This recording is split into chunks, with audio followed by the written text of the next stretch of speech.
तो आज से कुछ दिनों पहले मैंने एक वीडियो बनाया था जहाँ पे मैंने आप लोग बताया था कि इंडिया में 600 सीसी क्यों बैन है, क्या वो बैन है या फिर नहीं भी, उसके पीछे क्या सच्चाई है। तो वो वाली वीडियो में हम लोगों ने बात की थी 600 सीसी की बाइकों को यानी 600 सीसी की बाइकों के बारे में। आज की इस वीडियो में हम बात करने वाले हैं 1000 सीसी की बाइकों के बारे में। बट वेट, अगर आप लोग यहाँ पे ऐसा सोच रहे हो कि 1000 सीसी पर भी हम लोग वही बात करेंगे, क्या 1000 सीसी बैन है या फिर इसका भी कुछ वैसे ही लोचा है, तो ऐसा बिल्कुल भी नहीं बात करेंगे। हम लोग आज की वीडियो में बात करने वाले हैं कि 1000 सीसी की जो बाइकें होती है यानी जो लीटर क्लास बाइकें होती है वो इंडिया में बेस्ट सेलिंग सुपर बाइकें क्यों है। काफ़ी इंटरेस्टिंग आज का ये वीडियो होने वाला है। लेकिन वीडियो में आगे बढ़ने से पहले यहाँ पे मैं आप लोग रिक्वेस्ट करना चाहूँगा कि जिन जिन लोगों ने अभी तक से चैनल को सब्सक्राइब नहीं किया ज़रूर से सब्सक्राइब कर लीजिएगा, क्योंकि ऐसी और वीडियोस आपको यही चैनल पे देखने को मिलते रहेगी। तो चैनल को सब्सक्राइब करना बिल्कुल भी मत भूलिएगा। अब बिना देर करते हुए चलिए इस वीडियो को शुरू करते हैं। सो 1000 सीसी को हम लोग बोलते हैं लीटर क्लास। यहाँ लीटर से मैं मिलीलीटर वो सब नहीं बोल रहा हूँ, 1000 सीसी को लीटर क्लास ही बोला जाता है बाइकों के टर्म्स में। जैसे आप लोगों ने सुना होगा कि 250 सीसी बाइकों को हम लोग बोलते हैं क्वार्टर लीटर बाइकें। लेकिन हाँ, 500 सीसी की कोई बाइकें होती नहीं जिसकी वजह से हम लोग हाफ लीटर बोलते नहीं। सुनने से भी अटपटा लगेगा हाफ लीटर, लेकिन हाँ 500 सीसी की अगर बाइकें आएगी तो उसको भी टेक्निकली हाफ लीटर ही बोला जाएगा। तो जैसे 250 को क्वार्टर लीटर बोलते हैं, उसी तरह 1000 सीसी को लीटर क्लास बोलते हैं। तो इंडिया में आप लोग कहीं पर भी सुपर बाइकें देख लीजिए, ज़्यादा आप लोगों को देखने को मिलेगी लीटर क्लास ही सुपर बाइक है, क्योंकि लीटर क्लास सुपर बाइकें इंडिया में सबसे ज़्यादा बिकती है। ऑल्दो 600 650 सीसी भी कुछ बाइकें हैं इंडिया में जो कि इनसे कम प्राइस पे आती है, लेकिन ज़्यादा सुपर बाइकें में लोगों को 1000 सीसी पर ही इंटरेस्ट आता है। तो आज की वीडियो में हम लोग यही बात करेंगे कि क्यों ऐसा है और 1000 सीसी क्यों पॉपुलर है। तो टोटल मैं आपको ऐसे 6 रीज़न बताऊँगा जिसकी वजह से आपको भी समझ में आएगा कि क्यों 1000 सीसी बाइकों को लेना लोग ज़्यादा प्रीफर करते हैं, और साथ ही में 1000 सीसी बाइकें ज़्यादा कंपनी बनाती है। सो यहाँ पे जो सबसे पहला रीज़न है वो है cost of production. Cost of production से आप लोग समझती होंगे कि यहाँ पे मैं क्या बोलना चाहता हूँ। बाइकों को बनाने का जो पूरा खर्चा आता है उसको कॉस्ट ऑफ प्रोडक्शन बोलते हैं।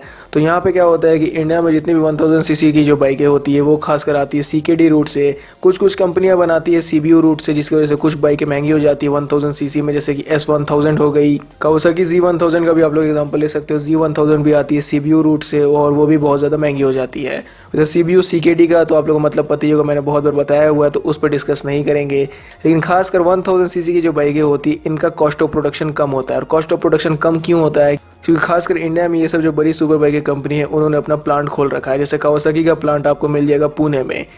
सो सिंस कावासाकी के पास ऑलरेडी प्लांट अवेलेबल है इंडिया में, जहाँ पे वो लोग अपनी 1000 सीसी की बाइकें भी बना लेते हैं। निंजा 1000, निंजा 650 यही प्लांट से निकल कर आती है कावासाकी की, जिसकी वजह से निंजा 1000 को आप लोगों ने देखा ही होगा कि 10 से 11 लाख रुपए में आपको निंजा 1000 मिल जाती है। वो भी एक लीटर क्लास सेगमेंट की बाइक है। ऑल्दो पावर और उसमें थोड़ा सा कम है, लेकिन फिर भी 1000 सीसी की बाइक आप लोग देख सकते हो कि 11-12 लाख रुपए में मिलती है। और वहीं Z1000 की मैंने बात की है तो Z1000 कंपनी डायरेक्टली विदेश से लाती है, मतलब डायरेक्टली उसको इम्पोर्ट करती है, जिसकी वजह से Z1000 जो है वो 18 से 20 लाख रुपए में ऑन रोड मिलती है। तो प्राइस का गैप आप लोग समझ सकते हो कि इंडिया में अगर जो कंपनी बाइक बनाकर बेचेगी तो ऑफकोर्स सी बात है कि उसको काफ़ी कम कॉस्ट ऑफ प्रोडक्शन आएगा, क्योंकि टैक्सेस यहाँ पे बहुत सारे छूट मिल जाते हैं। सो सिर्फ 1000 सीसी बाइक इंडिया में काफ़ी सारी बिकती है, तो इसलिए बहुत सारी कंपनियां इन बाइकों को इंडिया में बनाना प्रीफर करती है। अदरवाइज अगर नहीं भी बनाती है तो इन बाइकों को लेकर आती है सीकेडी रूट से, मतलब इनको पार्ट्स में लेकर आती है और फिर असेंबल करके बेचती है। तो यहाँ पर भी टैक्सेस की छूट मिलती है। तो ये तो पहला रीज़न हो गया कॉस्ट ऑफ प्रोडक्शन। अब हम यहाँ पर जो दूसरा रीज़न वो बात कर रहे हैं पावर। एंड हम लोग जो सेकंड रीज़न बात करें वो ये है कि 1000 CC bikes are very powerful. तो ये बात तो किसी से छुपाने से नहीं छुपेगी, आप लोगों को भी पता है कि 1000 सीसी की जो बाइकें होती है वो काफ़ी ज़्यादा पावरफुल होती है। अगर आप लोग 7-8 लाख रुपए लगा रहे हो 650 सीसी बाइकें या फिर 800 सीसी बाइकों पे, तो अगर आप लोग थोड़ा समय रुक के उस पर अगर और ज़्यादा पैसे लगाओगे, मतलब एक साल रुक जाते हो या फिर कहीं से अगर आपके पास और ज़्यादा पैसे आ जाते हैं, तो आपको बहुत ज़्यादा अच्छा पावर गैप देखने को मिलेगा, बहुत ज़्यादा अच्छा पावर डिफरेंस देखने को मिलेगा एक 650 और एक 1000 सीसी की बाइक में। 650 सीसी बाइकें लगभग आपको 85 bhp 90 bhp तक की पावर देती है, लेकिन वहीं जो लीटर क्लासिक बाइकें होती है वो काफ़ी ज़्यादा आपको पावर देती है। अगर निंजा 1000 की एग्जांपल लिया जाए तो लगभग आपको 120 से 125 bhp तक की पावर मिल जाती है। लेकिन फिर भी अगर आपका बजट बहुत ज़्यादा हाई है, मतलब 15-16 लाख तक भी जा सकते हो, तो आपको पता होगा कि ZX10R जैसी बाइक में आपको 190 bhp 200 bhp तक की भी पावर मिल जाती है। सो पावर 1000 सीसी की बाइकों में काफ़ी ज़्यादा आपको मिलता है, चाहे वो निंजा 1000 हो। हायाबुसा तो वैसे लीटर क्लास में है नहीं, लेकिन फिर भी लोग उसको काउंट कर लेते हैं क्योंकि सेम ही प्राइस रेंज में मिल जाती है। तो लीटर क्लास में ZX10R, S1000RR, MV Agusta F4R, ये सब जितनी भी बाइक है, फिर सुजुकी की GSX जो आती है 1000, ये सब जितनी भी बाइकें होती हैं इनमें पावर काफ़ी अच्छा मिलता है। तो ये भी एक रीज़न बनता है इनका अच्छा सेल होने का। अब थर्ड जो यहाँ पे रीज़न है वो है हाई पॉपुलैरिटी। अब ये बात भी किसी से छुपाने से नहीं छुपेगी, आप लोग पता ही है कि 1000 सीसी बाइक कितनी ज़्यादा पॉपुलर है इंडिया में। इंडिया में क्या पूरी वर्ल्ड वाइड में 1000 सीसी बाइकों का एक अपना अलग ही नाम है। यूरोप में जो स्टाइल ऑफ मैंटिटी का रेस होता है वहाँ पर भी काफ़ी 1000 सीसी की बाइकें यूज़ होती है। एंड वर्ल्ड वाइड भी अगर आप लोग जितनी भी रेस देखोगे वहाँ पर आपको खासकर 1000 सीसी की बाइकें ज़्यादा देखने को मिलेगी। इनफैक्ट इंडिया का जो ट्रैक सर्किट है जिसका नाम है बुध इंटरनेशनल सर्किट, तो वहाँ पर भी अगर आप लोग जाके देखोगे तो 1000 सीसी बाइक आपको ज़्यादा देखने को मिलेगी एज़ कंपेरेटिवली 600 सीसी या फिर कोई मिडिल वेट स्पोर्ट सेगमेंट की बाइक से। तो जी हाँ, बिल्कुल भी सही सुना आप लोगों ने कि हाई पॉपुलैरिटी का भी एक बहुत बड़ा रीज़न बनता है जिसकी वजह से 1000 सीसी की बाइकें ज़्यादा बिकती है। आप लोगों ने सुना होगा जो दिखता है वो बिकता है, तो 1000 सीसी की बाइकें ज़्यादा दिखती है इसलिए वो ज़्यादा बिकती है। अब चौथी रीज़न को जो इस लिस्ट में मैंने इंक्लूड किया है वो है हाई कंपटीशन। अब हाई कंपटीशन से मेरा मतलब ये है कि खासकर इंडिया में जो भी कंपनी सुपर बाइकें बेचती है उसमें आप लोगों ने देखा होगा कि उनके पास ज़्यादा 1000 सीसी की बाइक अवेलेबल है। फॉर एग्जाम्पल BMW मोटार्ड को देख लीजिए, BMW मोटार्ड के पास आपके लिए कोई भी 650 सीसी बाइकें हैं नहीं। यामा इंडिया की फ्लीट आप लोग चेक कर लीजिए, उनके पास भी कोई भी 600 सीसी की बाइकें हैं नहीं आपको देने के लिए। तो यहाँ पे क्या होता है कि जो कंपनियाँ 1000 सीसी की बाइक अगर लॉन्च करती है तो दूसरी कंपनियों को ऑटोमेटिकली यहाँ थोड़ा सा जोश जग जाता है कि भाई मैं भी लॉन्च करूँगा तो 1000 सीसी में लॉन्च करूँगा, क्योंकि ये जो सेगमेंट है इसमें कमाई ज़्यादा है।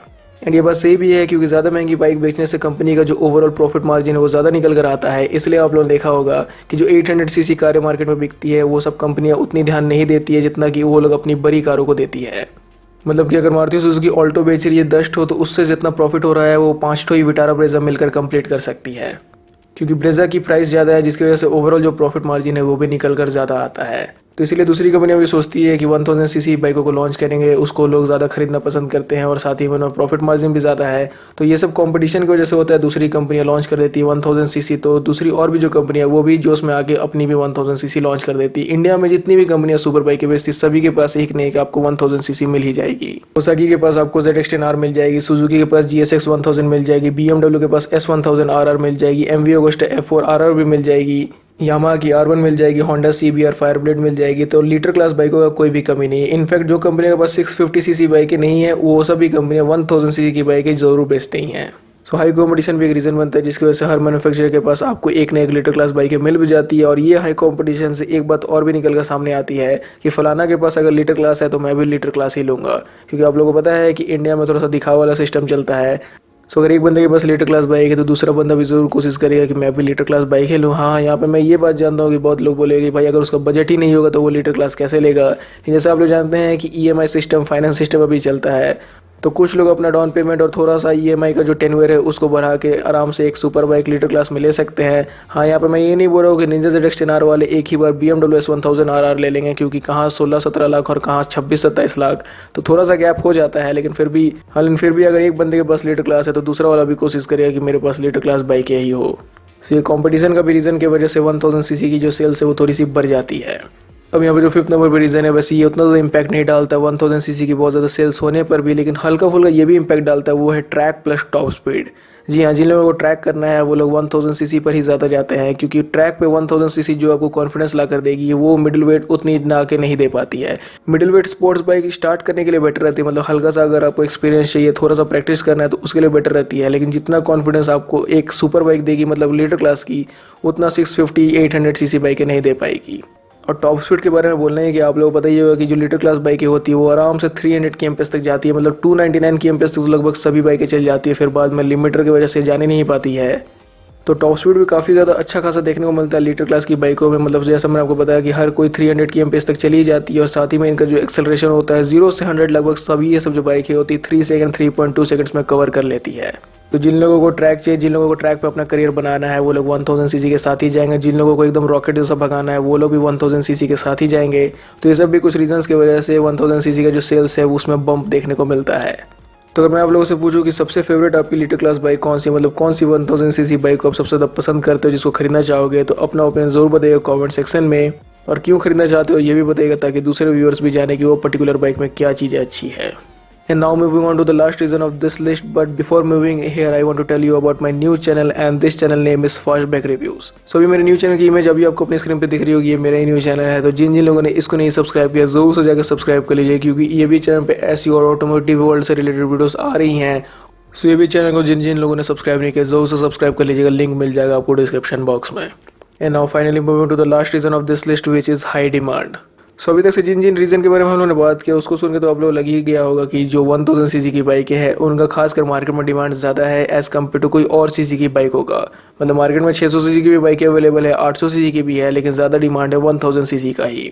अब इसके पीछे भी रीज़न ये आता है कि खासकर 1000 सीसी में लोगों को इनलाइन 4 सिलेंडर इंजन देखने को मिलता है, जो कि और दूसरी सेगमेंट की मतलब और जो दूसरी सीसी की बाइक है उतना उनमें नहीं मिलता है। खासकर इनलाइन 3 आता है, इनलाइन 2 आता है, पैरेलल ट्विन आता है, लेकिन 1000 सीसी में इनलाइन 4 आता है।